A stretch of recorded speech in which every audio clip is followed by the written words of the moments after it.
What if I told you that just 2 weeks without sugar could completely change how your body feels and functions?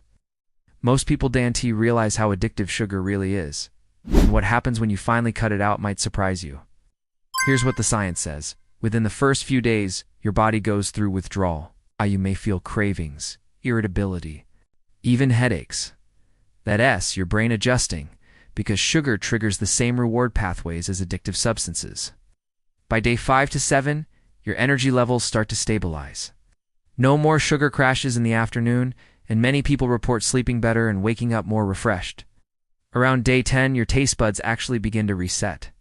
Foods like fruit suddenly taste sweeter, and your natural appetite control kicks back in.